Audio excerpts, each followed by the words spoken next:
이번 주 하나님께서 우리에게 주시는 말씀의 제목은 영생을 얻는 비밀 그리스도입니다.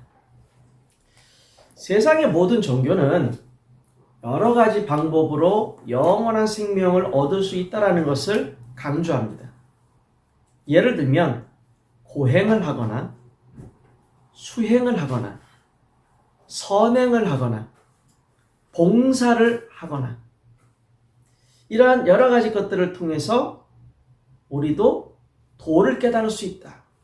영원한 생명을 가질 수 있다. 구원을 받을 수 있다라고 강조합니다. 그러나 하나님의 말씀인 성경은 영원한 생명을 얻을 수 있는 길은 오직 하나뿐이라는 것을 강조하죠. 자, 영원한 생명의 소유, 이거는 인간 최고의 축복입니다. 하지만 사람들은 육신적인 것에 더 큰 의미를 부여하고 그 영원한 생명의 가치를 깨닫지 못하고 있다는 것이 문제입니다. 쉬운 설명을 드리면 수천만 달러의 돈이 있습니다. 근데 그런 그에게 암이라는 엄청난 질병이 찾아왔습니다. 돈이 아무리 많아도 건강의 문제 앞에서는 돈은 의미가 줄어들고 사라집니다. 근데 단순한 암이 아니라 말기입니다. 얼마 안 있으면 죽는답니다. 수천만 달러가 있어봤자 내가 죽게 되면 그 돈은 아무 의미가 없게 되겠죠. 생명이 수천만 달러에 해당되는 돈보다 귀하다라는 것을 그때서야 깨닫게 됩니다. 그런데 여기서 말하는 생명은 육신의 생명입니다. 사람은 한번 태어나면 살다가 언젠가는 죽어버립니다. 그 죽음을 되돌릴 수 있는 방법은 아무도 갖지 못합니다. 근데 여기서 성경이 말씀하는 생명은 단순한 육신적인 생명을 의미하는 것이 아니라 영원한 생명이라고 말씀합니다. 영원한 생명을 갖는다라는 것이 육신의 생명, 한 번 있게 된 생명보다 더 중요하고 더 큰 의미를 가짐에도 불구하고 사람들은 그 의미를 완전히 놓쳐버리고 그저 눈앞에 수천만 달러가 있다라는 것, 수천만 달러를 향해서 살아가는 것, 그게 최고의 인생이라고 생각한다라는 겁니다. 자, 오늘 본문을 보면 한 청년이 등장을 합니다. 이 청년은 돈도 많고요. 그리고 이 청년은 젊고요. 또 이 청년은 굉장히 좋은 가문에서 태어나고 공부를 했습니다. 그런 그가 예수님 앞에 찾아와서 영생을 얻는 그 비밀을 예수님 앞에 구합니다. 그런데 예수님의 그 비밀을 말씀을 했음에도 불구하고 이 청년은 그 최고의 기회를 놓쳐버리고 빈손으로 돌아가게 됩니다.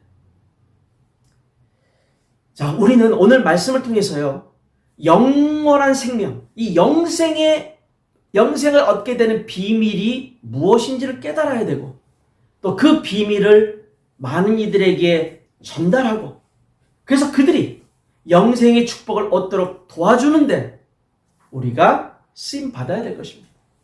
바로 이러한 영생의 비밀을 가진 자로, 영생의 비밀을 증거하는 자로, 영생의 비밀을 누리는 자로 여러분들이 이번 한 주간도 살아가시며 승리하시기를 주님의 이름으로 축원드립니다. 첫 번째입니다. 하나님이 주시는 최고의 축복입니다.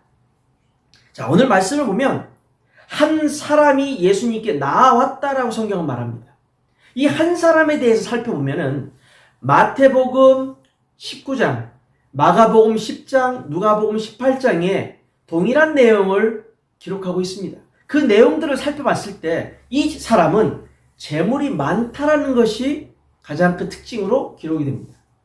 그리고 이 사람은 권력을 가지고 있다라는 겁니다. 관리예요. 그리고 이 사람은 다른 많은 사람들이 부러워할 수 있는 많은 조건들을 가지고 있음을 알 수가 있습니다. 게다가 어려서부터 율법의 계명을 잘 지켜온 청년이라는 것을 마가복음 10장 10절은 기록하고 있습니다. 다른 말로 표현하면 신앙적인 측면에서 어려서부터 교회에서 잘 성장해 나온 그러한 청년이라는 겁니다. 그런데 이 청년에게 있어서 한 가지 중요한 갈급함이 있었다는 겁니다. 궁금증이자 갈급함이 뭐였느냐? 어떻게 하면 영생을 얻을 수 있느냐라는 거였습니다. 영원한 생명. 즉 어떻게 하면 구원을 얻을 수 있느냐라는 것이 이 청년에게서 굉장히 중요한 문제였다는 겁니다. 자, 그 갈급한 마음을 가지고 그 문제에 대한 해답을 찾고자 이 사람이 예수님께 나아온 겁니다. 자, 나와서 예수님을 부를 때 뭐라고 말씀합니까? 선한 선생님이여 라고 얘기합니다. 선하다라고 말씀합니다. 예수님이 말씀하시기를 어찌하여 나를 선하다고 일컫느냐? 그러면서 하시는 말씀이 하나님 한 분 외에는 선한 이가 없느니라 이렇게 말씀합니다. 이 선하다라는 의미가 헬라 말로 아가토스라고 이야기합니다. 아가토스. 근데 이 아가토스는 어떤 단어에서 유래가 됐느냐? 아가페, 사랑이라는 의미를 갖는 아가페라는 단어에서 유래가 됐습니다. 그래서 이것이 형용사로 쓰일 때는 선한, 착한 이런 의미로 쓰여집니다. 선하다, 착하다, 순종적이다라는 의미도 담고 있지요. 그런데 이것이 육신적인 의미로 쓰이게 되면요, 착한 일을 베푸는, 선한 일을 베푸는, 즉 어떤 행위와 연결이 되어진다라는 겁니다. 행위와 연결이 되어진다. 사실 이 행위, 선한 행위는 유대인들뿐만 아니라 여타의 종교들도 강조를 하고 있습니다. 모든 종교는요, 한마디로 말씀드려서 인간의 선한 행위를 강조합니다. 특별히 유대인들도 마찬가지입니다. 유대인들도 자신들의 일상의 삶에서 선한 행위를 해야 영생을 얻을 수 있다라고 생각합니다. 근데 유대인들은 영생을 얻을 수 있는 방법을 선한 행위를 해야 된다라는 거 하나를 국한시키질 않았어요. 어떻게 하면 선한 행위가 아닌 다른 방법으로 구원을 얻을 수 있을까? 유대인들은 이렇게 생각을 했습니다. 성경에 기록되어 있는 모든 계명을 온전하게 지키면 영생을 얻을 수 있다라고 생각했다라는 겁니다. 이 내용이 마가복음 10장 17절, 마태복음 19장 16절, 누가복음 18장 18절에 기록된 겁니다. 또한 유대인들은요, 영생을 얻을 수 있다고 생각한 방법 중에 하나가 성경을 깊이 연구하고 공부하면 영생을 얻을 수 있다라고 생각했다는 겁니다. 요한복음 5장 39절에 보면 기록되어져 있거든요. 자, 선한 행위를 하면 영생을 얻을 수 있다. 모든 계명을 지키면 영생을 얻을 수 있다. 성경을 깊이 연구하고 공부하면 영생을 얻을 수 있다. 이렇게 생각했던 겁니다. 자, 오늘 우리가 보고 있는 본문 속에 이 젊은 청년 한 사람, 그도 마찬가지입니다. 선한 행위, 그도 했을 것입니다. 그리고 여기 기록되어 있는 계명, 살인하지 말라, 간음하지 말라, 도둑질하지 말라, 거짓 증언하지 말라, 속여 빼앗지 말라, 내 부모를 공경하라, 이러한 계명들도 자신 입으로 얘기합니다. 어릴 적부터 지켜왔다라고 얘기합니다. 계명도 지켰습니다. 또 유대인으로서 성경도 계속 봐왔겠죠. 말씀도 계속 묵상하면서 말씀에 의지하여 살아왔겠죠. 그런데도 갈급함이 있었다는 겁니다. 즉 선한 행위로도 계명을 온전히 지키는 것으로도 성경을 연구하고 공부해도 거기에는 구원이 없다라는 겁니다. 구원을 받을 수 있는 영생의 축복이 그 안에 담겨져 있지 않다라는 겁니다. 그러면 하나님의 말씀인 성경은 영생에 대해서 뭐라고 말하고 있을까요? 요한복음 6장 48절, 내가 곧 생명의 떡이니라. 누가 하신 말씀입니까? 예수님이 직접 하신 겁니다. 요한복음 11장 25절 예수께서 이르시되 나는 부활이요 생명이니 나를 믿는 자는 죽어도 살겠고. 예수님이 지금 말씀하십니다. 나는 생명이다라고 말씀하십니다. 요한복음 14장 6절 예수께서 이르시되 내가 곧 길이요 진리요 생명이니 나로 말미암지 않고는 아버지께로 올 자가 없느니라. 또 말씀하십니다. 나는 길이고 나는 진리고 나는 생명이다. 무슨 말입니까? 한마디로 성경은 뭘 강조합니까? 예수님 자신이 바로 영원한 생명 되신다라는 겁니다. 예수님이 영원한 생명이시라는 거예요. 자, 그렇다면 우리는 어떻게 그럼 이 영원한 생명을 얻을 수 있을까요? 성경은 이렇게 말합니다. 요한복음 3장 16절 하나님이 세상을 이처럼 사랑하사 독생자를 주셨으니 이는 그를 믿는 자마다 멸망하지 않고 영생을 얻게 하려 하십니다. 또 요한복음 20장 31절 이렇게 기록합니다. 오직 이것을 기록함은 너희로 예수께서 하나님의 아들 그리스도이심을 믿게 하려 함이요 또 너희로 믿고 그 이름을 힘입어 생명을 얻게 하려 함이니라. 어떻게 생명을 얻는다고요? 어떻게 영생을 얻는다고요? 예수 그리스도를 믿는 믿음으로 얻는다고 성경은 말씀한다라는 겁니다. 예수님 자신이 생명 되시고 그 생명을 우리가 얻을 수 있는 방법은 예수 그리스도를 믿는 믿음으로만 그 생명을 얻을 수 있다라는 겁니다. 영생을 가질 수 있다라는 겁니다. 그런데 많은 사람들은 어떤 착각을 합니까? 뭘 해야 된다고 생각합니다. 행위를 생각한다라는 겁니다. 내가 뭔가를 해야 영생을 얻을 수 있다. 오늘 말씀을 보십시오. 이 젊은 청년 한 사람이 나와서 예수님께 물어보지 않습니까? 내가 무엇을 하여야 영생을 얻으리까? 뭘 해야 됩니까? 어떻게 해야 됩니까? 해야 된다고 생각하는 거예요. 해야 된다. 행위. 내가 뭘 해야 하나님 앞에 은혜 받고, 내가 뭘 해야 생명을 얻고, 내가 뭘 해야. 이게요, 알미니안주의입니다. 알미니안주의. 인간인 내가 뭔가를 해야 그 대가로 은혜 받는 거, 그 대가로 뭔가를 얻어낼 수 있다는 겁니다. 알미니안이에요. 근데 구원은 하나님의 전적인 은혜거든요. 구원 자체가 하나님이 우리에게 주신 은혜입니다. 은혜. 우리가 뭘 해서 구원받는 게 아니고, 우리가 뭔가 남들을 받들고 남들을 섬겨서 구원받는 게 아니고, 착한 일을 해서 구원받는 게 아니고, 계명을 지키기 때문에 구원받는 게 아니고, 오직 믿음 하나입니다. 예수님을 믿는 믿음 하나로 우리는 구원받는 것입니다. 어떻게 구원받느냐고요? 간단합니다. 예수 그리스도를 믿으면 됩니다. 사도행전 16장 30절 31절 똑같은 질문을 간수가 합니다. 선생님이여, 선생들이여, 내가 어떻게 하여야 구원을 받으리까 하거늘 이르되 주 예수를 믿으라. 그리하면 너와 네 집이 구원을 받으리라 하고. 뭘 해야 됩니까? 어떻게 해야 됩니까? 행위로 구원받는 것이 절대 아니라는 겁니다. 행위가 아닌, 인간의 노력이 아닌 영원한 생명, 이 구원의 이 축복은요, 그리스도를 믿으면 됩니다. 그리스도의 십자가 대속과 부활을 통해서 모든 우리의 죄악과 모든 우리의 저주는 다 끝났습니다.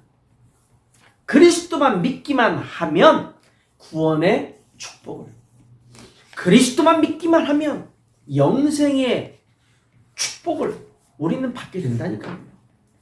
그래서 이게요, 하나님의 전적인 은혜라는 겁니다. 내가 믿음이 있어서 하나님 믿는 게 아니고요, 그 믿음도 하나님이 주셨기 때문에 믿을 수 있는 겁니다. 모든 게 전적인 하나님의 은혜입니다. 은혜. 바울은 에베소 2장 8절에 이렇게 고백하지요. 너희는 그 은혜에 의하여 믿음으로 말미암아 구원을 받았으니 이것은 너희에게서 난 것이 아니요 하나님의 선물이라. 내가 잘해서 내가 교회를 열심히 다니니까 난 구원받았다? 내가 헌금을 많이 하니까 구원받았다? 내가 가난하고 힘든 사람들을 많이 도와줬으니까 구원받았다? 그런 거 없습니다. 너희에게서 난 것이 아니라고 성경 말씀합니다. 하나님의 선물이라. 선물. 값없이 주시는 하나님의 선물이 우리에게 주어진 것입니다. 믿음으로. 그래서 구원은 하나님의 전적인 은혜가 되는 것입니다. 여러분, 우리는 행위로 구원받은 것이 아니라는 것을 우리는 깨달아야 됩니다. 행위가 아니라 하나님을 믿은 그 믿음 하나로. 하나님이 은혜 주셨기에 내가 믿을 수 있었고 그 은혜로 말미암아 우리가 구원이라는 엄청난 축복을 받은 것입니다.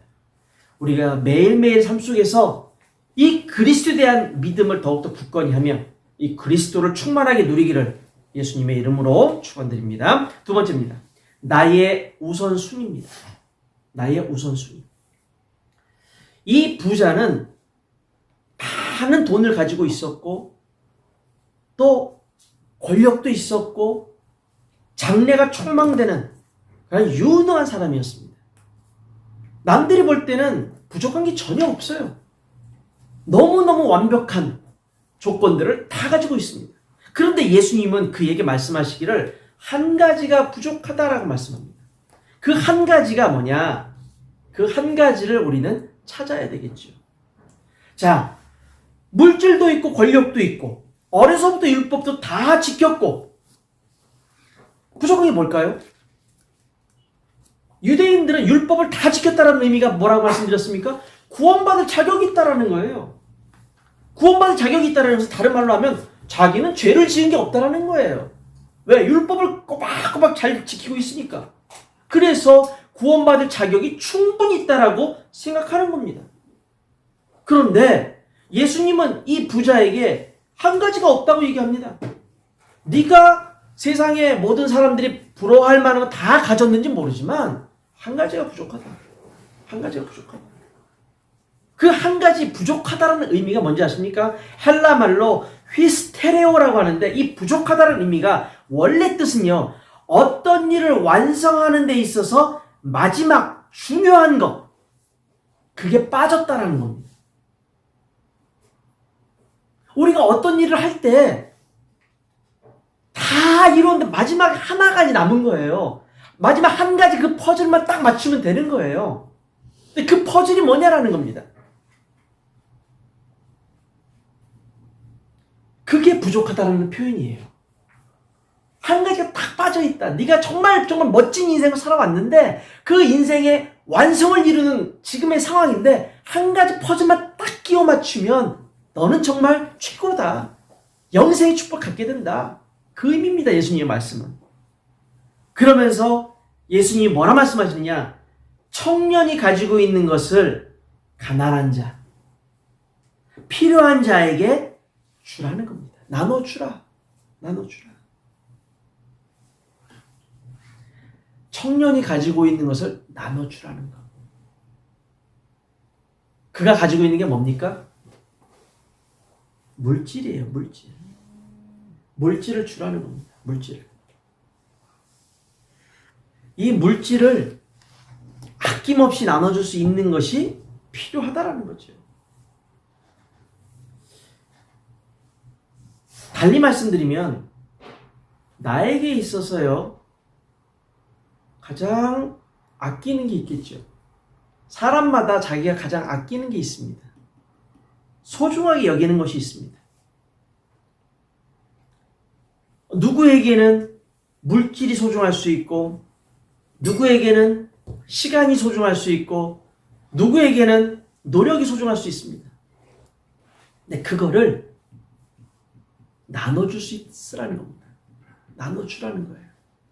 누구에게 나눠주라는 걸까요? 사람들에게? 대상은 사람들입니다. 말은 실제로는 복음입니다. 복음을 위해 쓸 수 있어야 된다는 거예요. 복음을 위해서. 자, 예수님이 오늘 하신 말씀을 몇 가지 살펴보겠습니다. 겉으로 나타나는 것은 물질을 주고 나눠주고 사람들에게 나눠주고 이걸 강조하십니다. 그러나 영적인 측면에서 보면은 몇 가지가 숨겨져 있습니다. 자, 예수님의 19절에 나오는 말씀을 보면 계명을 안 하니 계명에 대한 이야기를 쭉 쓰셨습니다. 여기에 나온 계명은 어떤 계명일까요? 사람과 사람과의 관계를 의미하는 계명들입니다. 예수님이 빠뜨리신 계명이 뭡니까? 하나님과 나와의 계명이 빠져 있습니다. 10계명 아시죠? 10계명의 1계명부터 4계명은 뭐와 관련되어 있습니까? 하나님과 나 자신과의 관계를 의미합니다. 5계명부터 10계명은 뭡니까? 사람과 사람 사이의 관계를 의미하는 계명입니다. 지금 예수님이 말씀하신 이 계명은 사람과 사람 사이의 계명을 먼저 말씀하신 겁니다. 그랬더니 이 청년이 말하기를 내가 사람과 사람 사이의 계명 다 지키고 있습니다. 그랬습니다. 그때 이제 예수님 하시는 말씀이 뭐냐? 가난한 자들에게 다 나눠주고 나눠주라는 거예요. 그러면서 하시는 말씀이 그리하면 하늘에서 보화가 내게 있으리라. 그리고 나를 따르라.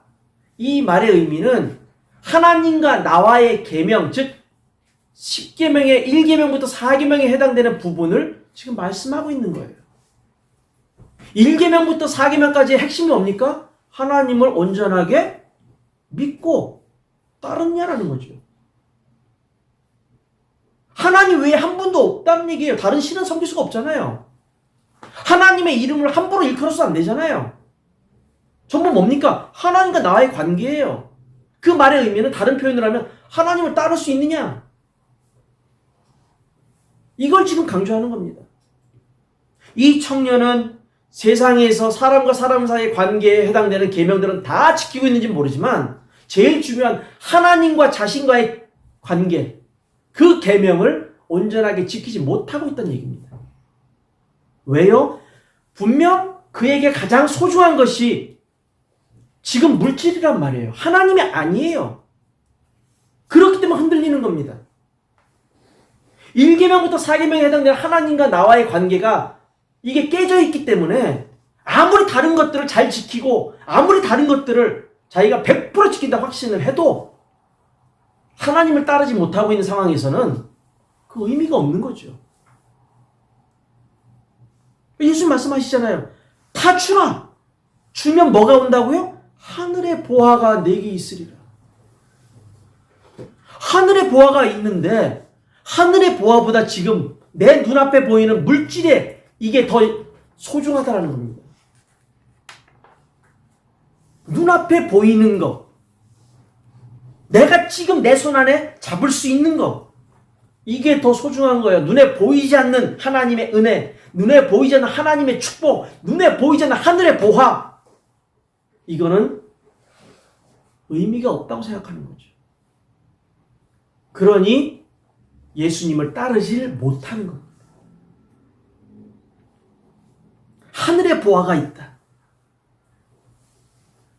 우선순위를 그리스도께 두는 자, 우선순위를 복음을 위해 모든 것을 두는 자, 하늘의 보화가 있다는 겁니다. 하늘의 보화가 있다.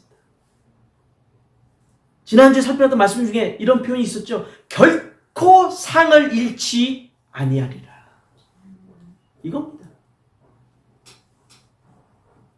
하나님 앞에 나의 헌신, 하나님 앞에 나의 수고, 하나님 앞에 드리는 내 시간, 하나님 앞에 드리는 내 마음, 모든 것에 대해서 하나님 앞에 결단코 상을 잃지 아니하리라.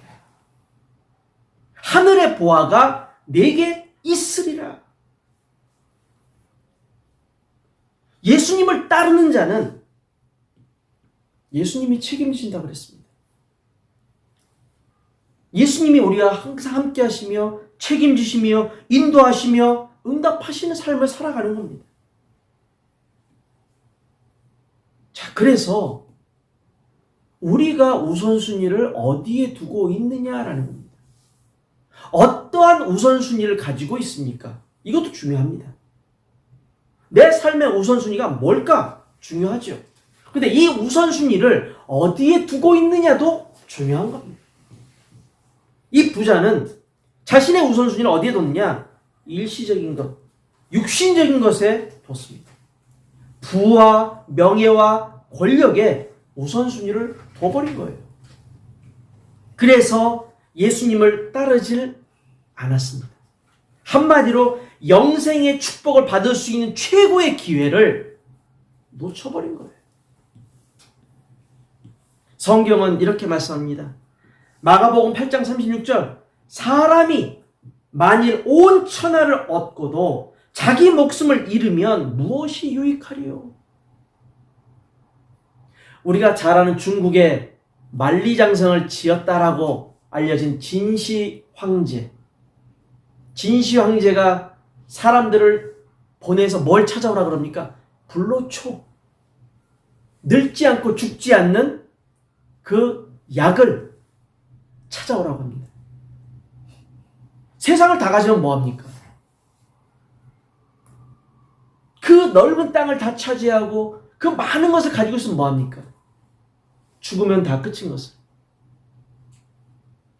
어디에다가 내가 내 삶의 가치를 두느냐? 내 삶의 우선순위를 어디에다 둘 것이냐?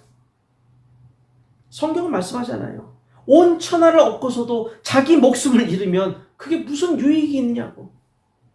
아까 제가 말씀드렸죠. 수천만 달러를 내가 가지고 있어도 갑자기 내가 몸이 좀 이상해서 병원 갔더니 암 말기랍니다. 수천만 달러가 있으면 뭐합니까? 곧 죽는데. 가지고 갈 수는 있습니까? 뭘 할 수 있습니까? 마가복음 10장 23절에 뭐라고 말씀합니까? 예수님께서 재물이 있는 자는 하나님의 나라에 들어가기가 심히 어렵도다. 이렇게 얘기를 합니다. 두 개 다 같이 하면 되지요. 영적인 것도 섬기고 육신적인 것도 섬기고 같이 섬기면 되지요. 그게 말처럼 쉽습니까? 성경은 말씀합니다. 한 사람이 두 주인을 섬기지 못할 것이니 즉 이를 미워하고 저를 사랑하거나 혹 이를 중히 여기고 저를 경히 여김이라. 너희가 하나님과 재물을 겸하여 섬기지 못합니다. 하나님과 재물을 섬기질 못합니다. 같이 섬기질 못해요. 그래서 예수님께서는 우리에게 말씀합니다. 하나님보다 더 사랑하는 것이 있으면 그거 내려놓으라고. 하나님보다 더 중요한 것이 있으면 그거 내려놓으라고 말씀합니다. 우선순위를 바꾸라고 얘기합니다.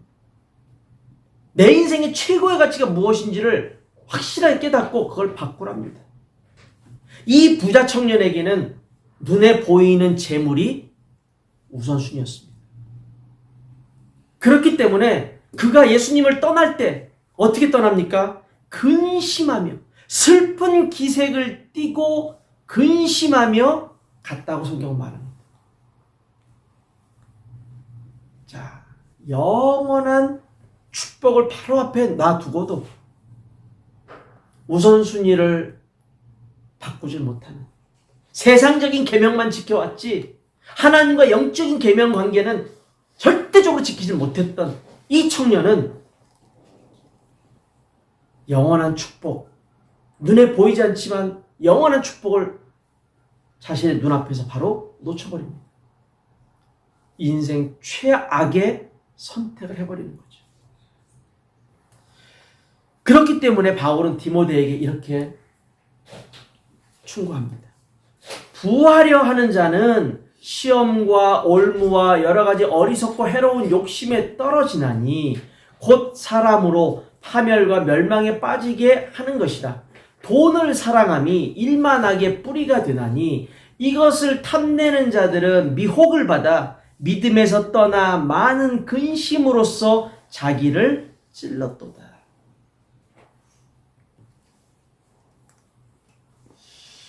예수님을 따르는 자,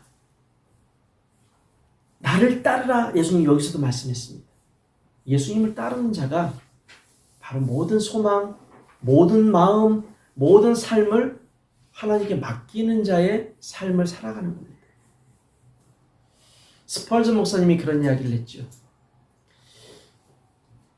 예수님을 믿지 않음으로 인하여 얻게 된 수많은 재물들은 결국엔 그 재물 때문에 사람이 망하게 된다라고 말씀했습니다. 우리가 많은 것을 버는 건 좋죠. 많은 것을 갖는 건 좋습니다. 그러나 하나님 앞에 인도함을 받는 것과 하나님이 없이 인도함을 받는 것은 다른 얘기입니다. 하나님이 있는, 하나님 앞에 모든 것을 맡기는 그러한 삶을 우리는 살아야 될 것입니다. 언제나 인생의 우선순위를 그리스도에게 두는 모든 분들 되시기를 주님의 이름으로 축원드립니다. 결론입니다. 우리가 잘 아는 독일의 철학자이자 사회학자며 심리학자인 에리히 프롬이라는 사람이 있습니다. 이 에리히 프롬이 자신의 저서 소유냐 존재냐라는 이 자신의 책에서 두 종류의 인간을 언급합니다. 첫 번째 인간의 모습은 소유형 인간, 두 번째 인간의 모습은 존재형 인간입니다. 소유형 인간이라는 것은 삶의 모든 의미와 목적을 소유하는 데 둔다라는 겁니다. 뭔가를 자꾸 갖는 것, 뭔가를 자꾸 내가 구입하는 것, 뭔가를 자꾸 내가 풍성하게 자꾸 만들어가는 것, 그게 삶의 의미다라고 두는 사람이에요. 반면에 존재형 인간은 삶의 의미와 목적을 인간답게 존재하는데, 인간답게 살아가는데 두는 겁니다. 평범한 것에 산책을 즐긴다든지, 친구들과 대화를 나누는 경우라든지, 아니면 내가 그림을 그리고 싶거나 음악을 하고 싶을 때 그 음악과 그림을 내가 한다든지, 자신이 하고 싶은 일에, 자신의 존재의 의미를 찾을 수 있는 일에 관심을 두고 진행하는 사람을 존재형 인간이라는 겁니다. 자, 이거를 우리가 성경 말씀의 영적인 부분에 한번 적용을 시켜보죠. 소유형 인간의 삶은 어떤 것이냐? 삶의 의미와 목적을 소유, 물건에 대한 소유, 재산에 대한 소유, 여기에 두고 있으니 이 사람들은요, 복이 없는, 예수님의 표현대로 하면 복이 없는 부유한 사람들인 겁니다. 복이 없어요. 근데 부유해요. 영적인 복이 없이 그냥 물질적인 것만 부유하다라는 겁니다. 그렇기 때문에 이런 사람들을 성경 말씀은 낙타가 바늘귀로 들어가는 것이 불가능한 것처럼 천국에 들어가는 것이 불가능한 것이다 라고 말할 수 있는 거죠. 반면에 삶의 의미와 목적을 소유가 아닌 존재, 인간답게 살아가는 존재의 의미를 두는 사람은, 예수님은 이런 사람을 뭐라고 말씀했느냐? 복이 있지만 가난한 사람. 복이 있지만 가난한 사람. 이런 사람들은 하나님과 주님의 복음에 자신의 삶의 의미를 둡니다. 그렇기 때문에 이 사람들은 천국의 삶을 살아갈 수 있는 거예요. 죽어서뿐만 아니라 이 땅에서도 작은 것에 감사하고 작은 것에 의미를 두고 작은 것에 하나님의 은혜를 찬양하고 있으니 이 사람들이 천국의 삶을 살아가는 거죠. 더 많은 것을 얻고자 하는 것이 아니라 감사하다. 바울은 뭐라고 얘기했습니까? 자족할 줄 안다. 내가 지금 있는 상황, 내가 있는 지금의 모든 환경, 내가 가지고 있는 모든 것에 만족하고 감사하고 있다. 자족한다라고 말하는 겁니다. 디모데전서 6장 17절에서 19절은 이렇게 말씀합니다. 내가 이 세대에서 부한 자들을 명하여 마음을 높이지 말고 정함이 없는 재물에 소망을 두지 말고 오직 우리에게 모든 것을 후히 주사 누리게 하시는 하나님께 두며 선을 행하고 선한 사업을 많이 하고 나누어 주기를 좋아하며 너그러운 자가 되게 하라. 이것이 장래에 자기를 위하여 좋은 터를 쌓아 참된 생명을 취하는 것이니라. 돈이 있고 많은 거 가진 사람에게도 말하라는 겁니다. 더 많은 것에 부유함에 마음을 두지 말고 소망을 거기 두지 말고 하나님께 소망을 두고 선한 일을 하고 또 나누어 주고 너그러운 자가 되어라.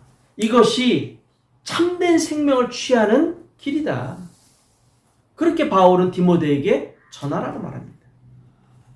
실제로 갈라디아 6장 8절도 그렇게 말씀하고 있죠. 자기의 육체를 위하여 심는 자는 육체로부터 썩어질 것을 거두고 성령을 위하여 심는 자는 성령으로부터 영생을 거두리라. 자, 그러면 어떻게 하면 되겠습니까? 가난한 것이 무조건 나은 것이고 돈이 있으면 그건 문제가 됩니까? 그게 아닙니다. 성경에는 지혜로운 부자가 될 것을 말씀합니다. 지혜로운 부자. 솔로몬 지혜롭고 부자잖아요. 그죠? 어떻게 하면 지혜로운 부자가 될 수 있습니까? 돈을 모으는 데만 신경 쓰지 말고 돈을 쓰는 데도 신경 쓰라는 겁니다. 무엇을 위해 내가 경제를 쓸 것이냐. 이것도 중요하다는 거죠. 자, 지혜로운 부자는 모든 소유도 존재의 이유도 존재의 목적도 전부 하나님의 절대 주권에서 찾습니다. 욥기 1장 21절을 보십시오. 욥기에 그 욥이 얼마나 큰 부자인지 여러분 아시죠? 욥기를 보면 1장 21절에 이렇게 얘기합니다. 내가 모태에서 알몸으로 나왔사온즉 또한 알몸이 그리로 돌아가올지라. 주신 이도 여호와시요 거두시는 이도 여호와시니 여호와의 이름이 찬송을 받으실지니이다.